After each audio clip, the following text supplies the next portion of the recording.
तो इस एपिसोड की स्टार्टिंग में हम देखते हैं कि फेड मास्क पहनकर शिकार करना स्टार्ट कर दिया था, जिसे देखकर उसे सब कोप्स कह के बुला रहे थे। इसके बाद अगले दिन जब फेड अपना काम कर रहा होता है तभी रॉक्सी आकर उसे कहती है कि मैं तुम्हें एक और टॉप सीक्रेट मिशन पर लेकर जा रही हूँ। तभी सीन कट होता है और हम उन दोनों को बग्गी में बैठे बैठे कहीं पर जाते हुए देखते हैं। थोड़ी देर बाद वे दोनों रॉक्सी के फैमिली लैंड पर पहुंचते हैं। खूब लंबी लंबी जायदाद, उसकी लंबी लंबी प्लॉट ज़मीनें अगर फेट को मिल गई ना तो फेट की तो बल्ले बल्ले हो जाएगी।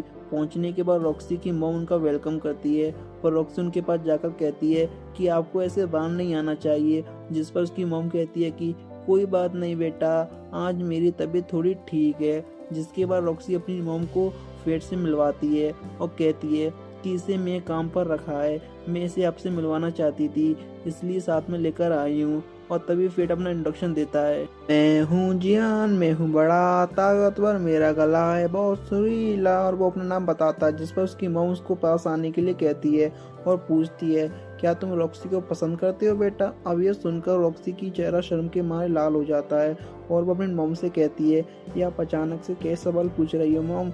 जिस पर उसकी मॉम कहती है कि मैं तो सिर्फ ये पूछ रही थी कि वो एक एम्प्लॉय के नाते तुम्हारे बारे में क्या सोचता है।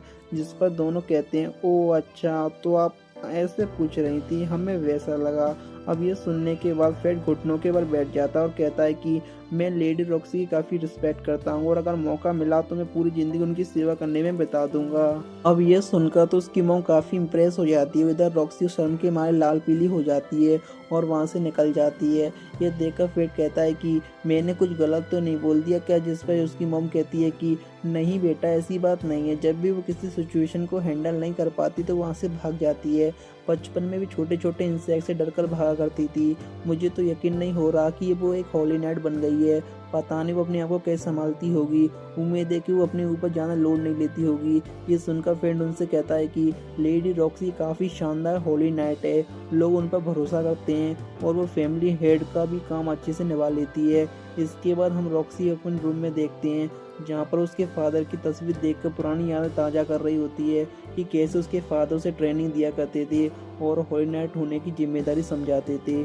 तो वहीं अगले दिन जब फेड खेत में ग्रेप्स इकट्ठा कर रहा था तो वहाँ पर एक आदमी उसे ग्रेप्स का जूस देता है और वह कहता है कि ये जूस पी लो पुत्र, इसमें तुम्हें ताजगी आएगी। जिस पर वो दोनों साथ में बैठ जाते हैं और वो आदमी उसे कहता है कि पुत्र, लेडी रॉक्सी अब फैमिली हेड बन गई हैं, इसलिए हमें नहीं लगा था कि वो इस साल यहाँ पर आएंगी।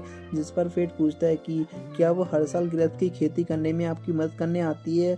तो वो आदमी कहता है कि हाँ पुत्र, वो तो बिल्कुल आती हैं और वो तो कुछ मॉन्स्टर को भगाने में हमारी मदद करती है। सुनकर फेड पूछता है कि मॉन्स्टर, कैसे मॉन्स्टर। जिस पर वो आदमी बताता है कि वो पुत्र साल के इस टाइम पर सिर्फ फसल ही नहीं बाकी फसल भी उगती है जो कि मॉन्स्टर नानू काफ़ी अटैक करती है। तभी फेड के पेट में से आवाज़ आने लगती है और गिड उसे बताता है कि तुम स्टार्टिंग से सिर्फ गोब्लिन्स को मार रहे हो, इसलिए अब ग्लूटन को कुछ न्यू सोल को चखना है। इसके बाद जब फेड वापस लौट कर जा रहा था तो वो सामने से एक लड़के को आते हुए देखता है जो कि काफ़ी अलग दिख रही थी।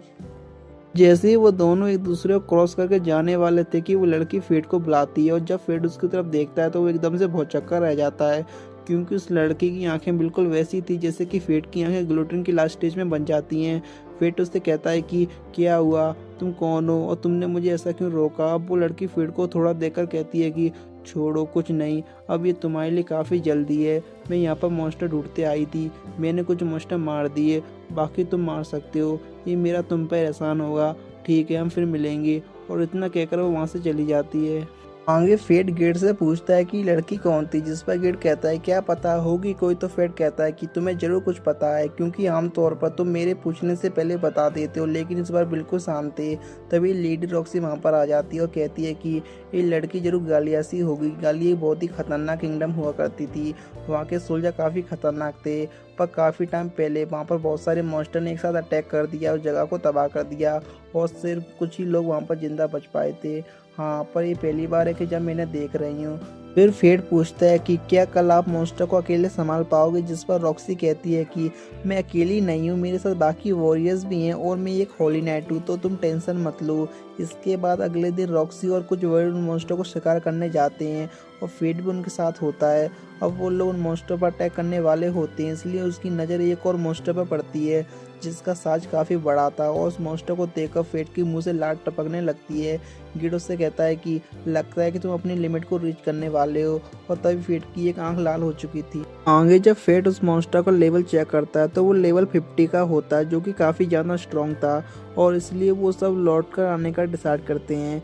आगे सब लोग विलेज में काफ़ी उदास थे, इसलिए रॉक्सी उनसे कहती है कि आप सभी लोग फिक्र मत करो, मैं अपने इलाके में कोई भी मुसीबत नहीं आने दूंगी, और एक होली नाइट होने के नाते मैं उन मॉन्स्टर से फाइट जरूर करूंगी। तभी ग्रिड फेट से पूछता है कि अब तुम क्या करने वाले हो, जिस पर फेट सोचता है कि मैं अभी लेवल 50 के मॉन्स्टर का सामना नहीं कर सकता, लेकिन मैं लेडी रॉक्सी के विलेज को भी कुछ नहीं होने दे सकता, साथ ही मैं लेडी रॉक्सी को तो मैं मरने भी नहीं दे सकता। ओहो देखो अपनी होने वाली पत्नी की इतनी चिंता, और इसलिए इसके बाद रात फेट को उन मॉन्स्टर को मारने के लिए आ जाता है। पहले तो वो ऊपर से सभी कम लेवल वालों को मॉन्स्टर को एरो से अटैक करके उनको ख़त्म कर देता है और अपना लेवल इंक्रीज कर लेता है। और फिर धनुष से मज़ा नहीं आ रहा था तो वह थोड़ी देर बाद अपने स्वॉर्ड निकाल लेता है और बाकी के मॉन्स्टर को मारकर अब उस लेवल 50 वाले मॉन्स्टर का सामना करने जाता है। लेकिन जैसे ही फेट उस मॉन्स्टर पर अटैक करने के लिए दौड़कर आगे जाता है तो वह मॉन्स्टर उस पर अटैक करने ही वाला था, और इसलिए गिड उस पर अटैक से बचने के लिए उसे चेतावनी देता है क्योंकि ये काफ़ी खतरनाक था। अब फेट वहाँ से हटकर उससे बच पाता, लेकिन उससे पहले ही उसके ऊपर एक अटैक हो जाता है और उसके अंदर से खून निकलने लगता है, और तभी के तभी वो बड़ा मॉन्स्टर भी उसके ऊपर अपना अटैक कर देता है, जिसे बचने के लिए फेट वहाँ से हटने की कोशिश तो करता है पर फिर भी वो उस पर अटैक हो जाता है और वो दूर जाकर गिरता है। फेट को बेहोश देखकर वो लो लेवल वाला मॉन्स्टर उस पर अटैक करने के लिए आगे आता है, मगर तभी अचानक से फेट उठ जाता है और उसके ऊपर अटैक करके उसके हाथ को काट देता है, और फिर वो उस मॉन्स्टर को मार के उसकी पावर को अपने अंदर ले लेता है। अब उस मॉन्स्टर को मारने के बाद अब वो उस 50 वाले मॉन्स्टर का सामना करने के लिए लेवल आ चुका था। अब गिड उससे कहता है कि अभी तुम मेरा फर्स्ट अल्टीमेट स्टेट यूज़ कर सकते हो, अपने 10% शेड मुझे दे दो और उसे एक ही बार में मार दो, जिस पर फेट मान जाता है।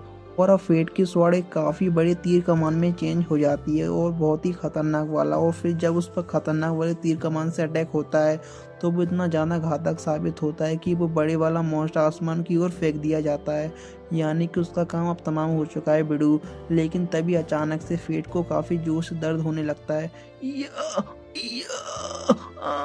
क्या हो रहा है, जिस पर गिड कहता है कि ये ग्लूटिन के काफ़ी खतरनाक पावर मिली है और इसलिए ये उसका रिएक्शन है, तुम्हें इसे सहन करना ही होगा। अगर तुम इसे सहन नहीं कर पाए तो तुम्हारी हालत काफ़ी ज़्यादा बुरी हो जाएगी। और क्योंकि अब फेट को काफ़ी ज़्यादा दर्द हो रहा था तो फेट की काफ़ी खतरनाक चीख के साथ ये सीन यहीं पर कट होता है। तो वहीं अगले दिन हम देखते हैं कि रॉक्सी और बाकी वॉरियर वहाँ पर इतने सारे मॉन्स्टर की बॉडी को देखकर हैरान थे। वो देखते हैं कि इन पर स्वॉर्ड और एरो के निशान थे। उन्हें समझ नहीं आ रहा था कि आखिर इनका इतना बुरा हाल आखिर किया किसने। इसके बाद यहाँ से सीन सीधा रॉक्सी के घर पर शिफ्ट होता है, जहाँ पर वो अपनी मॉम से कह रही थी कि वहाँ पर जो सुंदर नज़ारा था वो अब नहीं रहा, जिस पर उसकी मॉम पूछती है कि पर यह किसने किया होगा, तो रॉक्सी कहती है कि शायद ये उस गालिया वाली लड़की का काम होगा, वैसे भी वो काफ़ी खतरनाक वॉरियर होती है।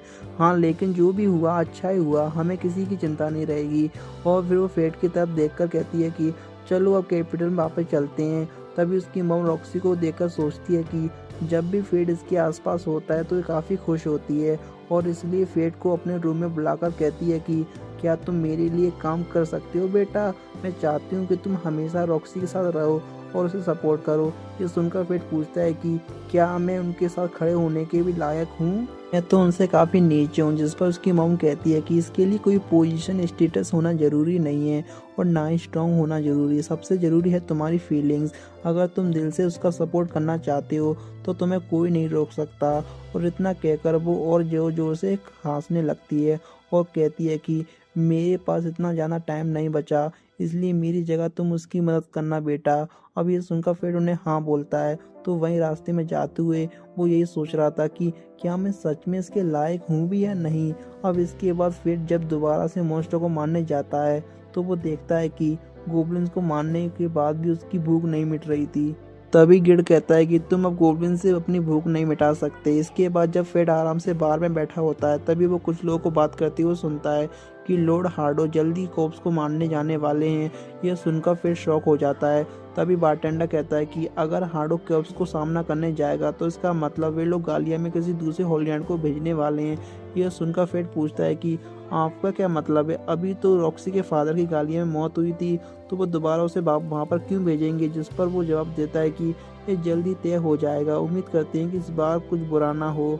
और आगे हम देखते हैं कि गालिया जाने के लिए रॉक्सी को चुन लिया जाता है और उसी वक्त फेड आकर रॉक्सी से कहता है कि प्लीज़ आप वहाँ पर मत जाइए, वहाँ पर खतरा हो सकता है। जिस पर रॉक्सी कहती है कि नहीं, मैंने पहले ही जाने का डिसाइड कर लिया है। दूसरी तरफ हम हार्डो और बाकी सभी को बात करते हुए देखते हैं। उन्होंने जानबूझकर रॉक्सी को फंसाया था कि अब इस साली से छुटकारा मिल जाएगा। यहाँ से सीन शिफ्ट होता है और हम देखते हैं कि फेड अपना मास्क पहनकर हार्डो का इंतजार कर रहा था। वो कहता है कि मैं किंगडम का डिसीजन तो नहीं बदल सकता, ना ही मेरे पास लेडी रॉक्सी को रोकने की कोई अथॉरिटी है, मगर हार्डो जैसा नीच इंसान जो लोगों को कीड़ों मकोड़ों की तरह समझता है, मैं उसे ख़त्म करके देश पर एक एहसान तो कर ही सकता हूँ।